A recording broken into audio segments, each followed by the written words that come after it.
السلام علیکم پیارے دوستو، آج ہم آپ کو حقیقہ کرنے کے بارے میں بتائیں گے۔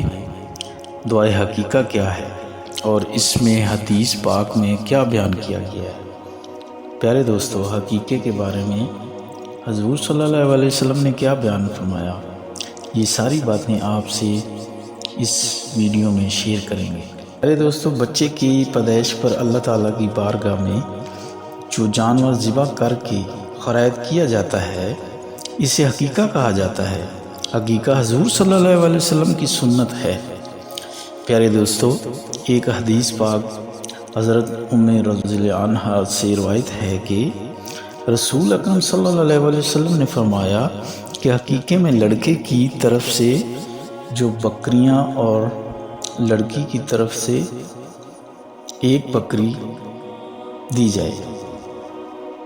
حدیث صلی اللہ علیہ وسلم نے فرمایا کہ حضرت امام حسین رضی اللہ عنہ کی طرف سے حقیقہ میں نے ایک بکری ذبح کی اور فرمایا کہ اے فاطمہ، اس کا سر منوا دو اور بال کے وزن کے برابر چاندی اور سونا کا صدقہ دو۔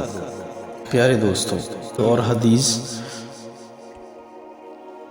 دوستو، ان باتوں کو ہمیں جاننے کے لیے یہ چیزیں پہ عمل کرنا چاہیے اور ان چیزوں کو غور سے دیکھنا چاہیے، کیونکہ یہ چیزیں ہماری دین میں شامل ہیں۔ کچھ لوگ ایسے ہیں جن کو ان چیزوں کا پتہ نہیں ہوتا۔ ایک صحابی رضی اللہ عنہ سے روایت ہے کہ میں نے حضور صلی اللہ علیہ وسلم کو فرماتے ہوئے سنا کہ لڑکے کی طرف سے حقیقہ ہے، بس اس کی طرف سے بہاؤ اور اس کی تکلیف کو دور کرو۔ پس ان حدیثوں سے معلوم ہوا کہ بچے کی پیدائش کی 7ویں دن حقیقہ کیا جائے اور اس کا سر منوایا جائے اور بالوں کے وزن کے برابر سونا یا چاندی کا صدقہ کیا جائے۔ اس دن بچے کا اچھا سا نام رکھا جائے۔ فوری طور پر محمد نام رکھنا افضل ہے، یعنی کہ جیسے بچے کی پیدائش ہوتی ہے اس کا نام محمد رکھنا افضل ہے۔